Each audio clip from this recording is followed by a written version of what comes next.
If you've been wondering what you should do to celebrate the 100th episode of your podcast, I am going to pack you full of great ideas here today on this video. All right, so let's just jump straight into it. It can be something that you really feel like you want to celebrate when you hit that 100th episode milestone. And it is something that you should celebrate because not a lot of people actually get to that 100th episode milestone. There's this thing called pod fade, which you may have heard about, where, people with the best of intentions start a podcast and then they get going and they feel like, yeah, I'm never going to stop. This is going to be amazing. And then they get to like 7 to 10 episodes in and then they realize, oh my gosh, it's a lot of work, or this is costing me a lot of money, or I don't feel like I have enough content. And there's just pod fade that happens. They just stop being able to produce the content. And you'll see a lot of actual podcasts, if you bothered to go and look, that actually stop around that 15, 10 kind of episode mark and don't go any further than that. So for you to reach the point where you're actually celebrating 100 episodes, like just big round of applause, put a sound effect in here, round of applause to actually say, well done for getting here to 100 episodes. So now what we're going to go through is a bunch of different ways that you can celebrate and really explore this with your audience and have a great time doing it. First up, you can decide to just reflect on your favorite past episodes. So if you sit there and you go through what you've done already, you could pick out a few that are your favorite and you can do a little introduction to each of those and then share like a snippet of that one. So you could talk about why that was pivotal to you, whether it was a particularly good interview, whether that one went really well as far as people downloading it, or you had a lot of feedback from it, and then share a little snippet of each one. I would recommend not sharing anything longer than maybe a minute and a half of an actual snippet from an episode, just because it gets a bit long when snippets kind of drag out. So just make sure to keep them short. But that is definitely something that you can do quite easily to just go back, review what you've done, and then put a little introduction to each thing at the front of each snippet that you do. Option number 2, someone interviewing you. So if you have someone in your life that you feel like they would be really well placed to help you with this episode, they could ask you questions about your life or something that's related to the show, something completely different that no one has known about you in the past, some fears or aspirations or, whatever it is, depending on the kind of topic of your show as to how you think, the questions that they might ask. But that would be a really good way of people in your audience getting a feel for who you are on a different level if you don't normally share in that way.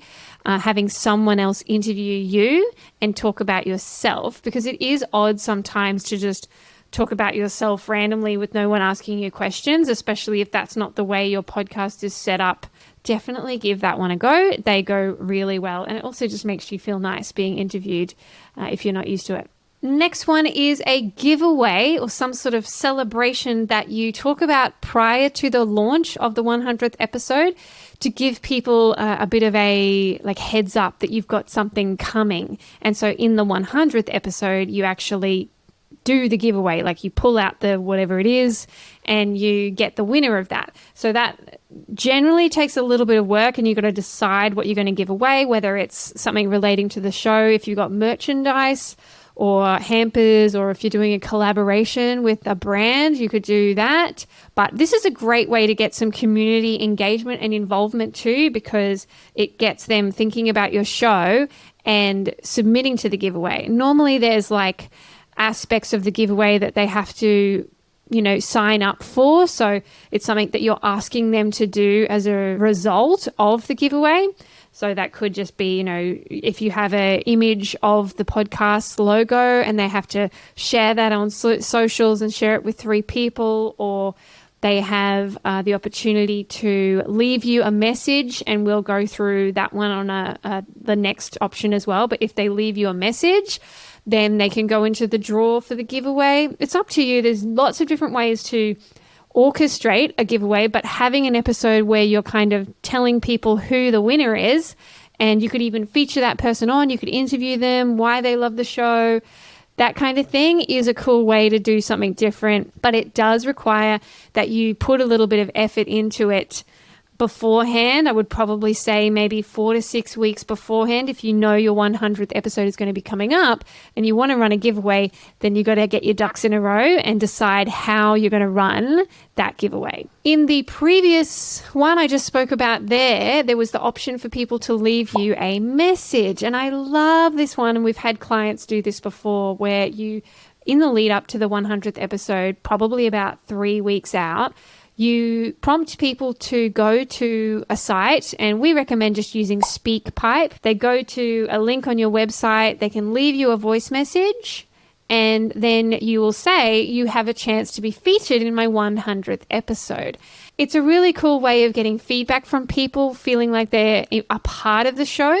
That's why I was sort of tying that into potentially being a giveaway, because sometimes people get a little bit weird about, why would I do that? Like, what's in it for me? Depending on the type of audience you have, you might have to say, you'll be in with a chance for the giveaway if you do it.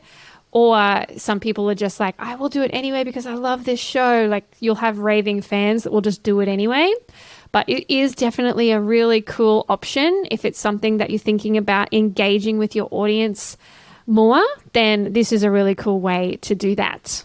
The next one is pretty simple. It's just reflecting on what you've learned over 100 episodes. Podcasting is something that you don't really know what you're getting into until you start doing it. It's something that grows over time. It can be frustrating. You're not getting the feedback, or you don't know whether people are listening. It can be hard to control, like how it's going to be perceived as well. And so when you go to that 100th episode and you think back on where you started, it can be really cool, even just from a listener perspective, to go, and especially if they haven't had a podcast themselves, or if they do, that they go and then get a bit of a clearer picture as to how much effort it takes to run a show, to be consistent, to get to 100 episodes. And you could also frame it in the way, like if your show was a business or entrepreneurial podcast, you could talk about how it's impacted your sales, or whether it's increased revenue, or if it's driven traffic to something different. Giving those kind of updates into the actual measurable results, if you have some, could be a really cool thing to talk about in your 100th episode. And it will also inspire other people to potentially start shows as well, when they can see that after 100 episodes, you've really developed something that you didn't expect. That is a wrap up for a bunch of different ways that you can actually spread the word about your 100th episode, celebrate that 100th episode, and just give it all that you've got to make it something really, really special and interesting, not just for you, but for anyone that happens to be listening to that, and to celebrate your audience listening in as well, because it is all about them. Without them, you would not have a podcast. So make sure that you acknowledge them, make them feel special, make them feel like they're part of your community, and try and get some engagement out of them, because that's what drives this whole beast that is podcasting. If you've liked this video, please subscribe. There's going to be way more coming from Bamboo Media this year, and I'm excited to just give you all the stuff. See you later.